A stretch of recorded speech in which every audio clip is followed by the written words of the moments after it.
Hey everybody, and I'm Clendora here, and welcome to part 2 of the FNAF Theory Trilogy.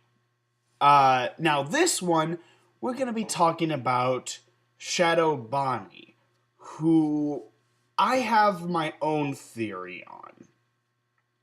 Uh, and I don't really have much evidence to back up this theory, but I will be pointing out a few things that I always found odd in the FNAF games.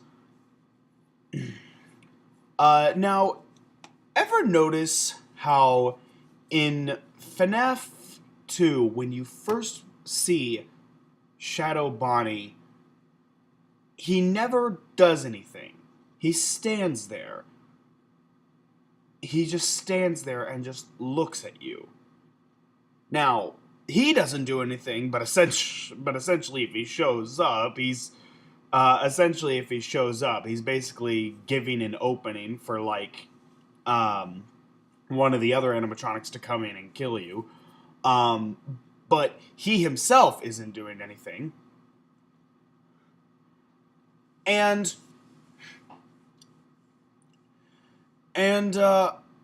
also and also notes that in the FNAF 3 Atari minigames, when you see Shadow Bonnie, he's not standing. He's floating there. He's just floating and he's glitching out everywhere. He's not actually standing on the ground, unlike when you see him in FNAF 2. I always thought that was really weird. Why is he standing when you see him in FNAF 2, but in the Atari minigames in FNAF 3, he's floating there all ghost-like? Why? What is the reason for that? Like, Shadow Freddy, when you see him in FNAF 2, he's sitting there. He's sitting there in one of the rooms, in pretty much the Golden Freddy, type of sitting. And that makes sense because in the way he died, he was crushed by the spring-lock suit. So it makes sense that he would be sitting like that. And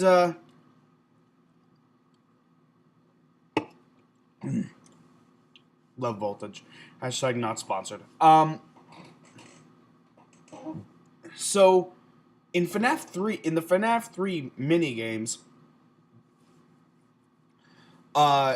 he's no longer sitting there because his job is to lead the kids to the purple guy so the purple guy can dismantle them so that their souls can be freed. Okay, fair enough. Makes sense. And Shadow Bonnie ends up helping you find out what the other special Atari games are.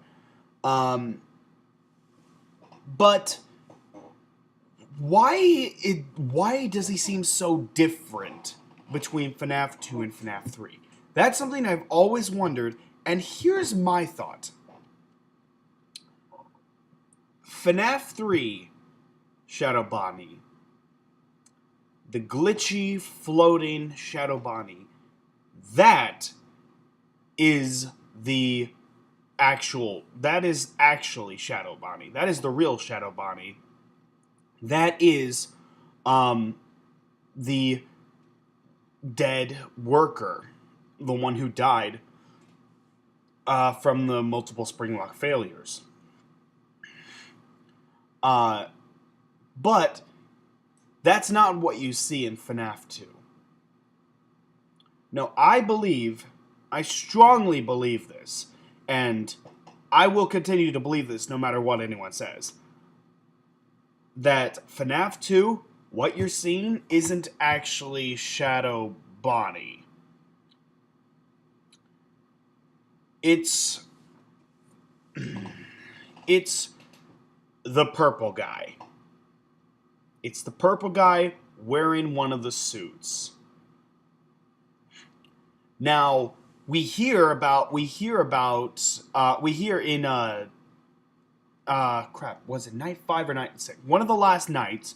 In one of the last nights, we hear about someone using a spare suit they had in the back. I believe that suit.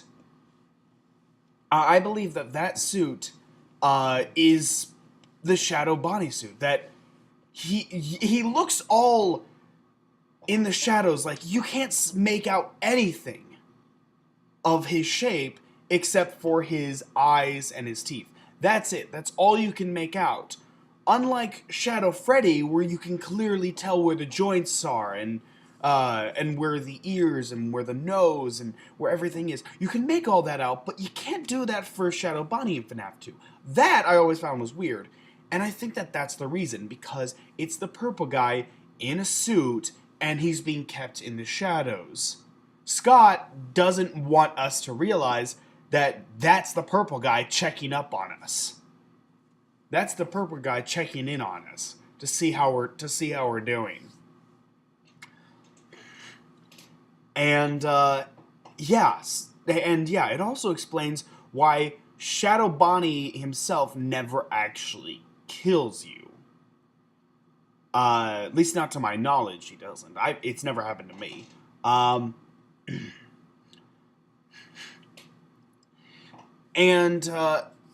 He never actually kills you. He just kind of stands there and then disappears after a while. He doesn't really do anything. He just stands there, and that makes sense because you're not his target. You're not the target of the purple guy. The target of the purple guy are the children. And that just makes this even creepier.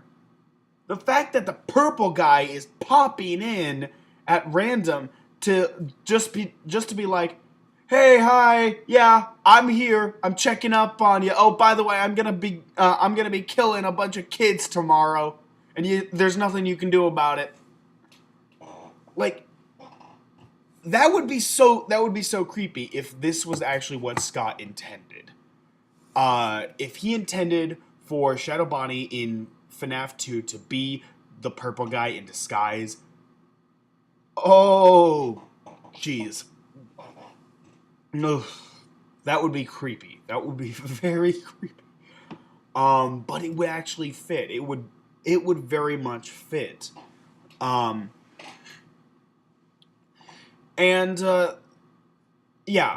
That's pretty much all I got. That's pretty much all I got for this one.